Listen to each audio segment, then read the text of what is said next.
Good morning all of you. कैसे हैं आप लोग? आपको पता है कि अभी आपके बीच मैं Aditya sir, founder of Aditya foundation physics classes, अभी लगातार 12वीं कक्षा के इलेक्ट्रोस्टैटिक्स के चैप्टर आपके बीच लेकर आ रहा हूं। और इस क्रम में मैं पहले कुछ पिछले लेक्चर की बात कर लूं। पिछले लेक्चर में यदि आपने देखा होगा तो इलेक्ट्रिक डायपोल, जिसे आप किसी भी एक्सटर्नल इलेक्ट्रिक फील्ड में रखे थे तो उस पर टॉर्क लगा था, और टॉर्क लगने के कारण वर्क डन भी हमने निकाला था।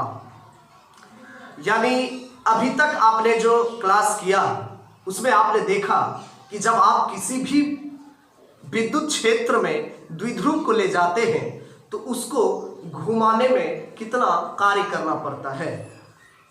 इसी क्रम में आज का जो क्लास होगा उसमें आप देखेंगे कि किसी यूनिफॉर्म इलेक्ट्रिक फील्ड में जब आप इलेक्ट्रिक डायपोल को रख देते हैं तो उसका पोटेंशियल एनर्जी क्या होता है।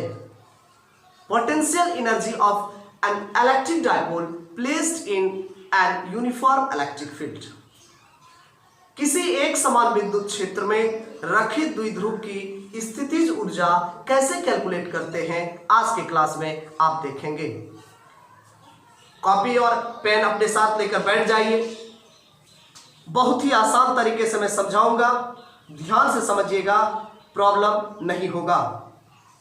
तो आइए, तो स्थितिज ऊर्जा पोटेंशियल एनर्जी निकालना है डायपोल का जब आप उसे किसी इलेक्ट्रिक फील्ड में रख देते हैं। तो सबसे पहला बात ब्रेन में तुरंत आता है कि पोटेंशियल एनर्जी अर्थात एनर्जी किसका फॉर्म होता है? वर्क का। एनर्जी कार्य का रूप होता है। Energy is the form of work. ऊर्जा कार्य का रूप होता है। तो यदि आपको पोटेंशियल एनर्जी निकालना है तो निश्चित रूप से वर्क डन निकालना पड़ेगा। अब यह पोटेंशियल एनर्जी डायपोल का होता क्या है, सबसे पहले इस चीज को जान जाइए। जब आप इस चीज को जान जाएंगे तो फिर आपको समस्या नहीं होगी कि पोटेंशियल एनर्जी कैसे निकालेंगे। पहला बात मेरा ब्रेन में क्या रखे कि energy is the form of work. Energy किसका रूप है? वर्क का रूप है, कार्य का रूप है। यानी हर हाल में कार्य निकालना है। तो विद्युत द्विध्रुव की स्थितिज ऊर्जा कैसा कार्य होता है? तो द्विध्रुव को विद्युत क्षेत्र में लाने में कार्य, यानी इलेक्ट्रिक डायपोल को इलेक्ट्रिक फील्ड में लाने में जितना कार्य किया जाता है ना, वही उसका पोटेंशियल एनर्जी है, वही उसकी स्थितिज ऊर्जा है। अब सबसे पहले थ्योरेटिकली बात, अभी यदि मैं आपसे पूछूं कि बताइए इलेक्ट्रिक फील्ड इंटेंसिटी जीरो कहां होता है? थोड़ा सा एक थ्योरी पर बात करते हैं। अच्छा, E प्रोपोर्शनल होता है 1/r², ऐसा जानते हैं आप लोग? E proportional 1/r²। हाँ, जितना भी फॉर्मूला आपने पढ़ा है, फॉर्मूला पढ़ा होगा E = 1/4πε0 Q/r²। आप देख सकते हैं r² का इनवर्स प्रोपोर्शनल, व्युत्क्रमानुपाती। अब थोड़ा सा बात हम लोग करते हैं, E 0 कब होगा? थ्योरेटिकली बात करिए। सैद्धांतिक तौर पर विद्युत क्षेत्र की तीव्रता शून्य कब हो सकती है? तो आपका ब्रेन कहता होगा सर डिस्टेंस इनफिनाइट हो जाए। जब r जो है वो इनफिनाइट हो जाए, 1/∞,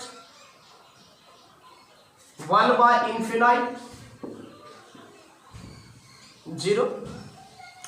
तो कहने का मेरा सेंस हुआ जब थ्योरेटिकली बात कर रहे हैं, जब R आपका इनफिनाइट हो जाएगा तो विद्युत क्षेत्र की तीव्रता शून्य हो जाएगी। दिमाग में गया? तो अनंत पर तीव्रता शून्य है। At infinite electric field intensity is 0।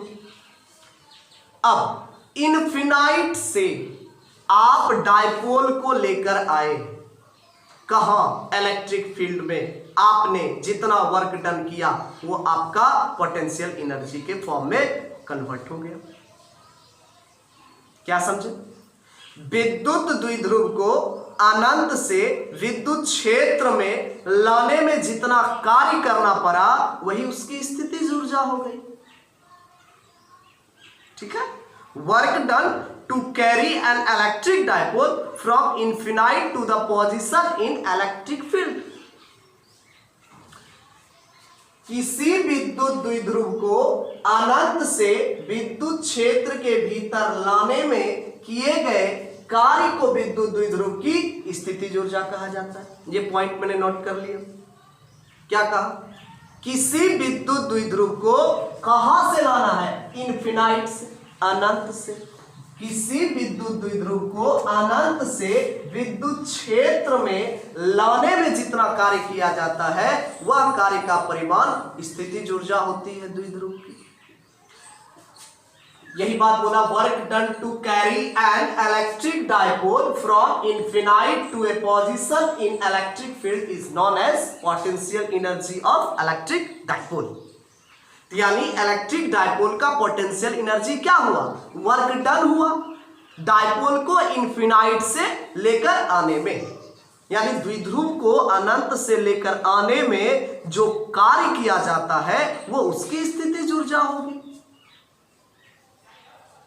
अब सवाल ये उठता है कि आप स्थितिज ऊर्जा कैसे कैलकुलेट करते हैं? तो जवाब पहला आ गया कि वर्क डन निकाल लेंगे कि डायपोल को इनफिनाइट से लेकर आने में आपने वर्क डन क्या किया, आपके द्वारा कितना कार्य किया गया, वो जैसे निकला मेरा स्थितिज ऊर्जा निकल के तैयार हो जाएगा। चलिए, सबसे पहला बात, द्विध्रुव में क्या क्या होता है आप बहुत पहले से जान रहे हैं। डायपोल में दो चार्ज होता है, सेम अमाउंट का चार्ज होता है, इन डिफरेंट नेचर, विपरीत प्रकृति की आपका आवेश और समान परिमाण में आवेश। यानी एक माइनस क्यू दूसरा प्लस क्यू, उसके बीच का डिस्टेंस 2L माना जाता है। चलो, तो एक द्विध्रुव मैंने लिया AB। ठीक, कोई भी नाम आप मान सकते हैं। मैंने मान लिया कि एक द्विध्रुव AB है जिसके सिरे A पर माइनस क्यू और B पर प्लस क्यू आवेश स्थित है। ठीक है, एक डायपोल AB है जिसके एंड पॉइंट पर माइनस क्यू और प्लस क्यू आवेश स्थित है। ठीक, दोनों आवेशों के बीच की दूरी कितनी है? 2L। दोनों आवेशों के बीच की दूरी कितनी है? 2L है। आपने इस डायपोल को कहां से लाया? इनफिनाइट से लाया, अनंत से लाया, जहां की थ्योरेटिकली इलेक्ट्रिक फील्ड इंटेंसिटी 0 थी। वहां से आपने इलेक्ट्रिक डायपोल को इस फील्ड के अंदर लाया। अब थोड़ा सा समझना है कैसे आता है डायपोल। जैसे मान लीजिए ये कोई डायपोल है, ये आपका पॉजिटिव चार्ज, ये आपका नेगेटिव चार्ज, और ये इनफिनाइट में कहीं था। ये इनफिनाइट में यानी फील्ड लाइन से बाहर था, जहां की फील्ड इंटेंसिटी सैद्धांतिक रूप से शून्य थी। वहां से आपने इस डायपोल को फील्ड के अंदर लाया और इस प्रकार लाया कि इसका जो डायपोल मोमेंट का डायरेक्शन होगा, द्विध्रुव आघूर्ण की दिशा होगी, वह विद्युत क्षेत्र की दिशा में ही रहेगी। ध्यान देंगे इस बात को। इस द्विध्रुव को आप कहां से लेके आ रहे हैं? अनंत से। इस द्विध्रुव का नाम आपने क्या रखा है? AB, जिसके एक एंड पॉइंट पर नेगेटिव चार्ज, दूसरे एंड पॉइंट पर पॉजिटिव चार्ज, और इसके बीच का डिस्टेंस आपने क्या मान लिया? 2L मान लिया। इसे आप इनफिनाइट से लेके आ रहे हैं इलेक्ट्रिक फील्ड के अंदर। अब थोड़ा सा ब्रेन को स्थिर कीजिएगा। ये कैसा चार्ज? नेगेटिव। ये कैसा चार्ज? पॉजिटिव। ठीक, अब एक बात बताइए, निगेटिव चार्ज पर जो उसका फोर्स लगता है, इलेक्ट्रिक फोर्स, उसका direction opposite to electric field line, यानी विद्युत क्षेत्र रेखा के विपरीत दिशा में। ये मैंने पढ़ाया है आपको और 2-3 वीडियो में इसका चर्चा किया है मैंने कि यदि ऋण आवेश हो तो बल की जो दिशा होगी वह विद्युत क्षेत्र के विपरीत दिशा में होगी, इसलिए इसका डायरेक्शन मैंने इधर दे दिया। विद्युत क्षेत्र के विपरीत दिशा में F बल लगा। ये पॉजिटिव है तो positive along with electric field line, यानी पॉजिटिव चार्ज पर जो इलेक्ट्रिक फोर्स लगता है, धन आवेश पर जो विद्युत बल लगता है, उसकी दिशा विद्युत क्षेत्र की दिशा में होती है। क्लियर? यानी धन आवेश पर जो विद्युत बल लगता है उसकी दिशा विद्युत क्षेत्र की दिशा में होती है, जबकि ऋण आवेश पर जो बल लगता है उसकी दिशा विद्युत क्षेत्र के विपरीत दिशा में होती है। चलो यहां तक क्लियर हो गया।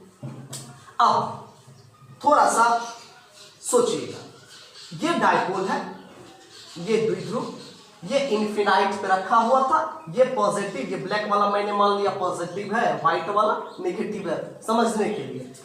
इसको आप इन्फिनाइट से लेके आ रहे हैं, आ रहे हैं ना? ठीक, चलिए बताइएगा इलेक्ट्रिक फील्ड में मान लीजिए ये पॉइंट तक पहले कौन पहुंचेगा? ये पहुंचेगा ना। यदि आप इस टाइप से ला रहे हैं कि डायपोल मोमेंट का डायरेक्शन हमेशा फील्ड लाइन के डायरेक्शन में हो। डायपोल मोमेंट यानी द्विध्रुव आघूर्ण, जिसको P से डिनोट करते हैं, P का जो डायरेक्शन होना चाहिए वो विद्युत क्षेत्र की दिशा में रहना चाहिए। ये कंडीशन मान के बना रहे हैं हम लोग। तो ऐसे लाना, ऐसे इधर से आप लेके आ रहे हैं इस टाइप से। पहले बताइए फील्ड लाइन के अंदर विद्युत क्षेत्र रेखा के अंदर ये प्रवेश करेगा कि ये वाला निगेटिव वाला, यानी सबसे पहले निगेटिव इसमें आएगा और उसके बाद इधर बढ़ेगा तो पॉजिटिव इस पॉइंट पर आएगा। ठीक, यहां तक समझ में आ गया? ठीक है ना। थोड़ा सा ब्रेन को मैं रिलैक्स देता हूं, तब तक आप थोड़ा सा लैंग्वेज एक बार जान लीजिए कि लैंग्वेज देखिएगा। जो मैंने लिखा उसको मैं एक बार यहीं से बोल के समझा देता हूं। ए बी एक विद्युत द्विध्रुव है जिसके सिरे पर -q और +q आवेश स्थित है। ठीक है, क्या क्या है? ए बी एक विद्युत द्विध्रुव है जिसके सिरे पर -q और +q आवेश स्थित है। दोनों आवेशों के बीच की दूरी 2l है। द्विध्रुव आघूर्ण वेक्टर P है जिसकी दिशा किधर होती है? ऋण आवेश से धन आवेश की ओर, -q से +q की ओर। द्विध्रुव AB को कहां से? अनंत से विद्युत क्षेत्र के अंदर लाया जाता है और इस प्रकार लाया जाता है कि द्विध्रुव आघूर्ण की दिशा और विद्युत क्षेत्र की दिशा एक ही दिशा में रहे। तो अब इस द्विध्रुव पर कितना कार्य किया गया अनंत से लाने में, इसका कैलकुलेशन करना है। तो माना ए बी एक विद्युत द्विध्रुव है जिसके सिरे पर A तथा B पर क्रमशः -q तथा +q आवेश स्थित। दोनों आवेशों के बीच की दूरी 2l है। विद्युत द्विध्रुव आघूर्ण वेक्टर P है जिसकी दिशा -q से +q की ओर होती है। द्विध्रुव AB को अनंत से विद्युत क्षेत्र में इस प्रकार लाया जाता है कि द्विध्रुव आघूर्ण P विद्युत क्षेत्र E की दिशा में रहे। तो विद्युत क्षेत्र में स्थित द्विध्रुव की स्थितिज ऊर्जा का व्यंजक प्राप्त करना है। ये आपका लैंग्वेज हो गया। आप लैंग्वेज नोट कर लिए, फिर मैं आपको उस टॉपिक को समझाऊंगा।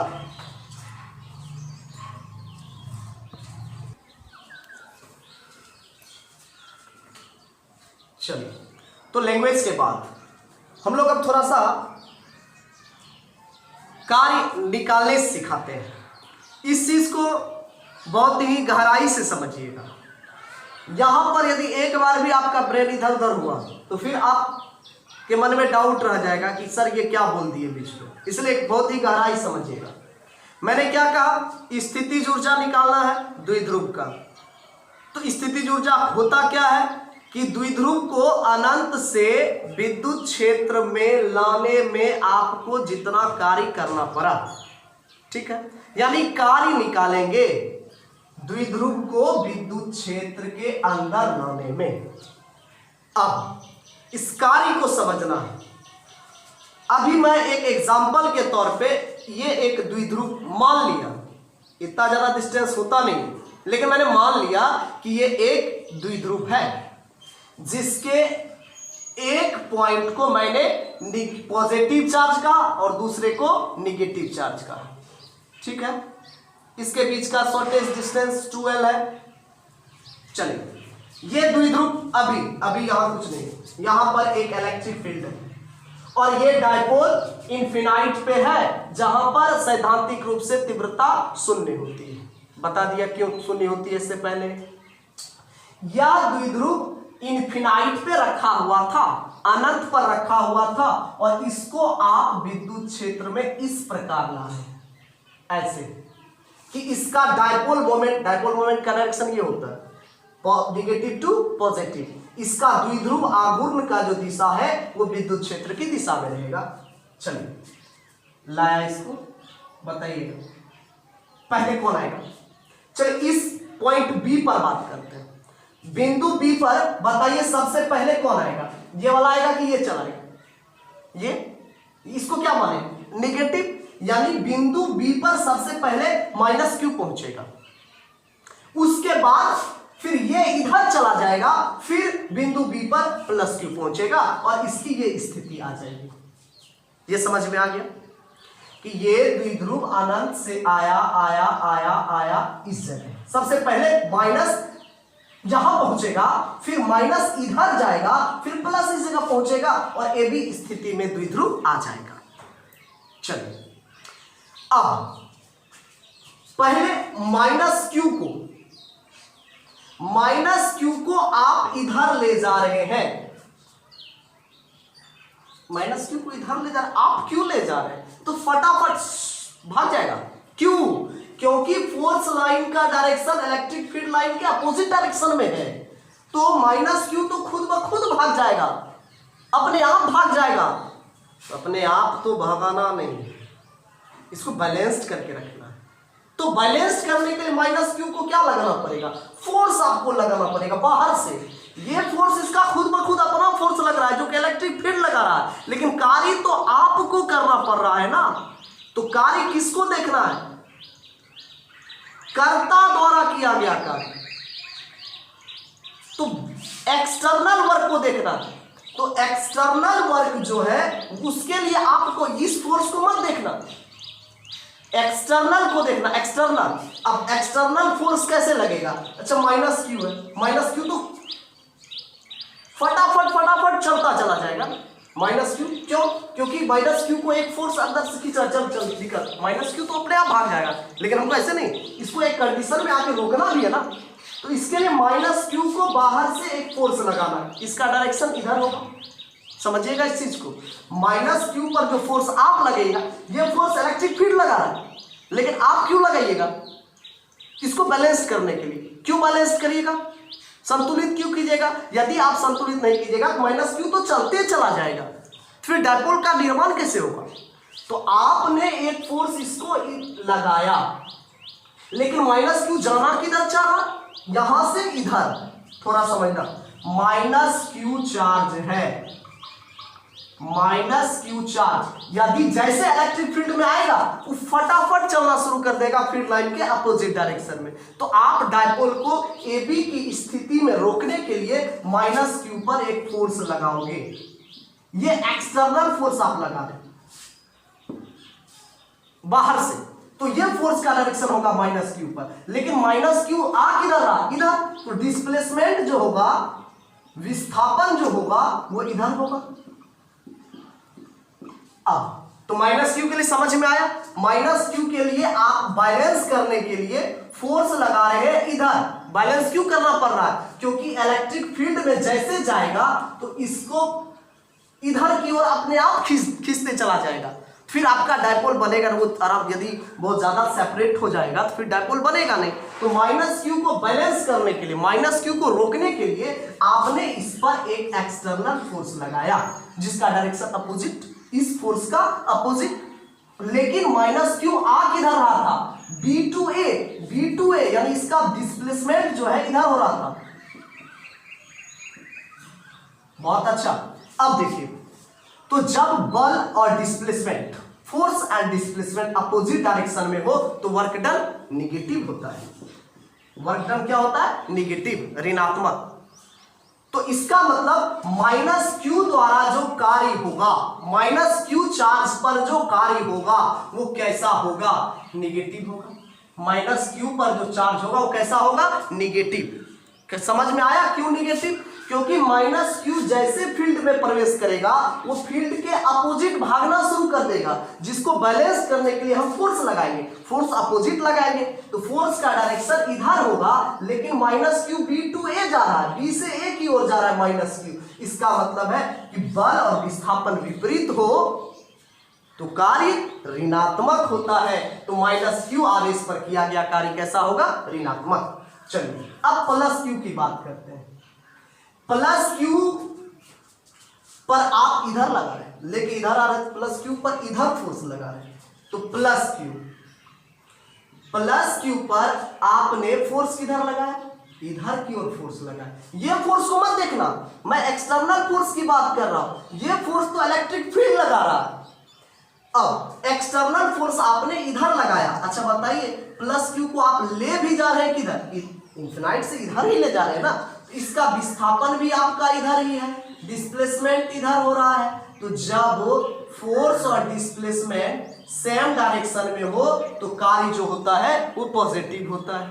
तो कार्य यहां पर कैसा होगा बताइए? Positive work done. तो मैंने क्या कहा? मैंने देखा कि निगेटिव चार्ज पर जो वर्क डन होता है, निगेटिव चार्ज पर जो कार्य होता है वो निगेटिव होता है, और पॉजिटिव चार्ज पर जो कार्य होता है, निगेटिव चार्ज पर जो कार्य होता है वो निगेटिव होता है, और पॉजिटिव चार्ज पर जो कार्य होता है वो पॉजिटिव होता है। ये बात समझ में आया? कैसे निगेटिव और कैसे पॉजिटिव?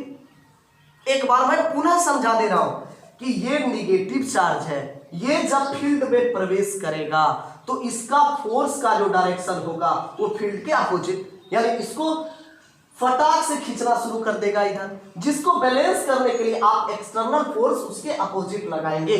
तो बल की दिशा इधर होगी और विस्थापन इधर हो रहा है, तो बल उधर और विस्थापन इधर। इसका मतलब है कि कार्य ऋणात्मक। तो निगेटिव चार्ज के पर किया गया कार्य ऋणात्मक, और पॉजिटिव का देखिए, पॉजिटिव को आप लेके आ रहे हैं इधर तो फोर्स इधर लगा रहे हैं, और लेके भी आ रहे हैं इधर ही, तो फोर्स और डिस्प्लेसमेंट एक डायरेक्शन में हुआ तो कार्य पॉजिटिव होगा। तो प्लस क्यू पर किया गया कार्य धनात्मक और माइनस क्यू पर किया गया कार्य ऋणात्मक। ठीक है, अब ये बात समझ में आ गई। यदि आपको इस पॉइंट्स को समझना है, कहीं नोट करना है, तो इसको आप नोट कर सकते हैं।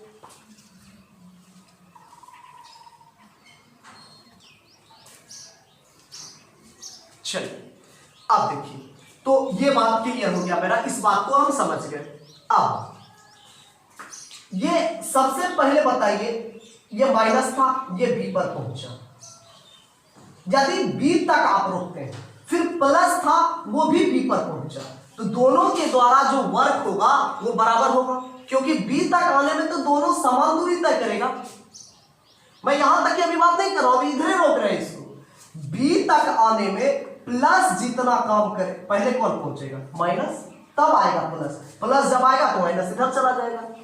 तो माइनस जब आएगा तो वो बी तक आने में तो उतना ही कार्य करेगा जितना प्लस बी तक आने में कार्य करेगा। लेकिन एक माइनस के द्वारा किया गया कार्य माइनस, और प्लस के द्वारा किया गया कार्य प्लस। तो बी तक, माइनस क्यू को बी तक लाने में किया गया कार्य और प्लस क्यू को बी तक लाने में किया गया कार्य क्या होगा? बराबर, क्योंकि इंफिनाइट से बी और उसको भी इंफिनाइट से बी, तो दोनों की दूरी बराबर तो कार्य बराबर। क्यों? क्योंकि F बराबर यहां भी QE और F बराबर यहां भी QE। QE कैसे? क्योंकि E बराबर आप पढ़े हैं F बाय Q, तो F बराबर आपका हो जाएगा QE। तो बल QE, जब बल का वैल्यू समान है, जब बल का मान समान है और अनंत से B, प्लस क्यू को भी, अनंत से भी, माइनस क्यू को भी, तो जब दूरी और बल समान हो तो कार्य समान होगा। तो क्या बोले मैंने, माइनस क्यू को अनंत से बी तक लाने में कार्य और प्लस क्यू को अनंत से बी तक लाने में कार्य दोनों क्या होगा, बराबर होगा।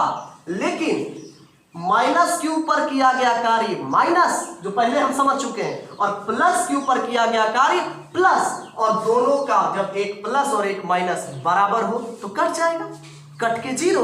यानी अब कहने का मतलब हुआ कि अनंत से प्लस क्यू को यहां तक लाओ, अनंत से माइनस क्यू को बी तक लाओ, तो दोनों कार्य आपस में जीरो हो जाएगा। तो कार्य बचा क्या, बी से ए तक का कार्य।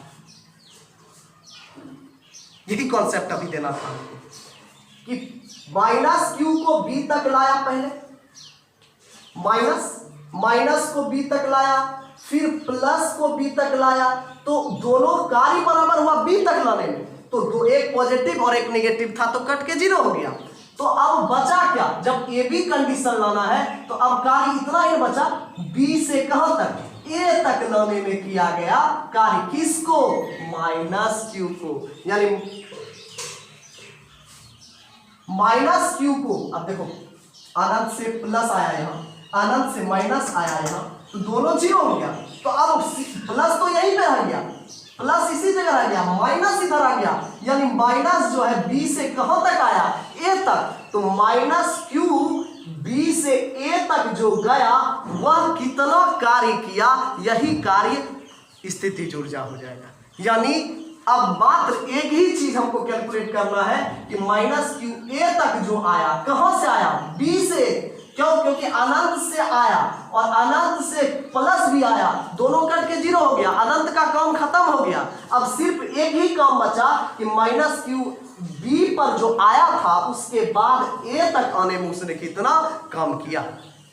ठीक है, तो अब आप द्विध्रुव को स्थिति ए बी तक लाने में किया गया कार्य क्या कहेंगे, माइनस क्यू को बी से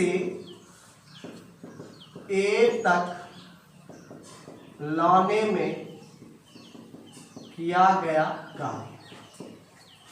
यानी माइनस क्यू को बी से कहां तक, ए तक लाने में जो किया गया कार्य होगा वही कार्य आपका होगा नेट कार्य। अब कार्य को सूचित आप लोग किससे करते हैं, डब्ल्यू से।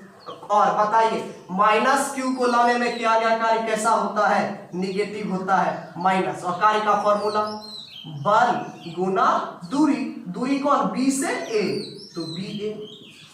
अब आराम से आप निकाल सकते हैं, एफ क्या है, क्यू ई है, तो क्यू ई निगेटिव समझ रहे हैं क्योंकि माइनस क्यू को लाने में किया गया कार्य, क्यू ई, और बी ए क्या है, 2l। अब एक बात बताइए, Q गुना 2l किसका फॉर्मूला होता है, B का फॉर्मूला होता है, Q into 2lp, Q into 2lp बचा कौन, E, तो माइनस PE। यही फॉर्मूला है स्थितिज ऊर्जा का, यही कार्य स्थितिज ऊर्जा के रूप में रहता है। स्थितिज ऊर्जा को आप डिनोट कर दीजिए U से, तो स्थितिज ऊर्जा आपका हो जाएगा माइनस PE।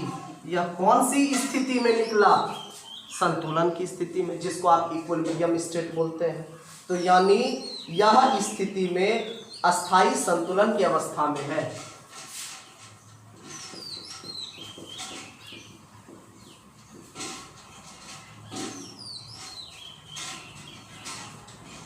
यह कौन स्थिति है, साम्यावस्था की स्थिति। यहीं पे यदि एंगल बना देगा थीटा, कुछ एंगल बना देगा, और बताइए ऊर्जा कैसा, एनर्जी स्केलर, और ये दोनों वेक्टर, तो यानी डॉट स्केलर प्रोडक्ट हो जाएगा, क्योंकि वेक्टर का प्रोडक्ट क्या आ रहा है, स्केलर आ रहा है। यानी सदिश राशि का गुणनफल अदिश आ रहा है, तो अदिश यानी डॉट, डॉट यानी कॉस थीटा।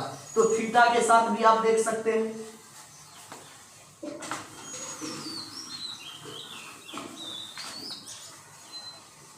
देखिए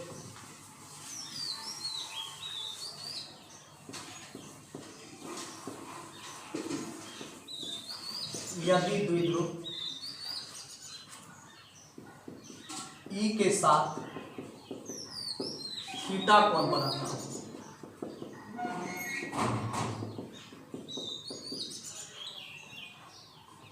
इसको मान लीजिए यू थीटा, पीई होता है माइनस पीई होता है, तो पी कैसा वेक्टर, ई कैसा वेक्टर, तो इसको आप डॉट लिखेगा कि क्रॉस।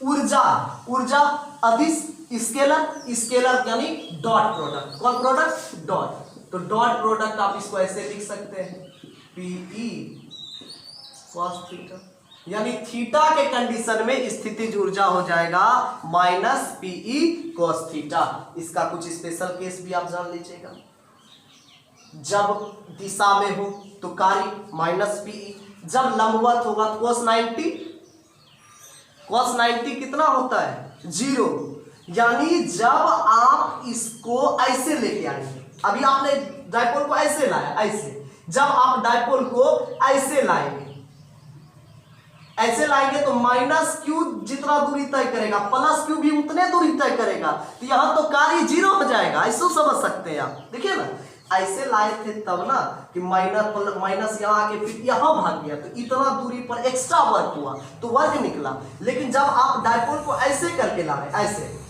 ऐसे करके लाएंगे तो माइनस क्यू जितना दूरी तय करेगा प्लस क्यू भी उतने दूरी तय करेगा, यानी कार्य 0 होगा। तो लंबवत स्थिति में जब आप लेकर आते हैं डायपोल को तो वर्क डन 0 होता है, ऑब्जेक्टिव में पूछता भी है। इसका कंडीशन अभी हम देख लेते हैं।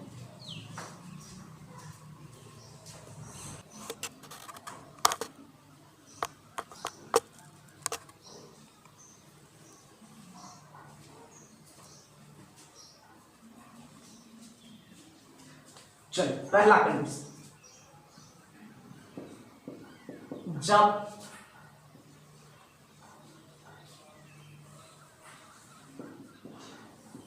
द्विध्रुव को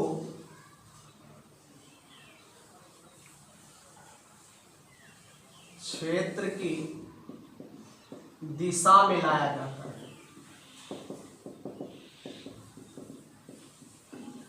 तो वर्क डन क्या हुआ माइनस पीई, जो अभी आप निकाल लिया, ऐसे भी देख सकते हैं थीटा उस समय 0 होगा, cos 0 का मान 1 इंटू माइनस पीई हो जाएगा।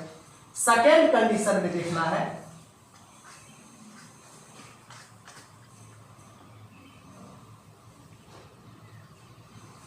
सेकेंड कंडीशन में जब द्विध्रुव को क्षेत्र के लंबवत लाया जाता है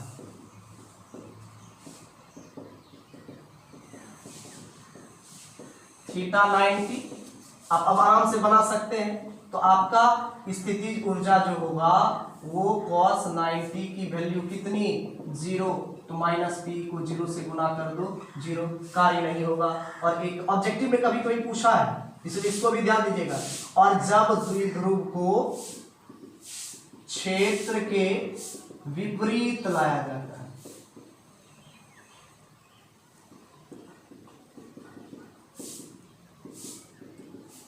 उल्टा करके लाया जाता है, ऑटोमेटिक आपका दिमाग काम कर रहा होगा। थीटा कितना हो जाएगा 180, और cos 180 का वैल्यू बताइए, cos 180 आपको पता है -1 होता है ना,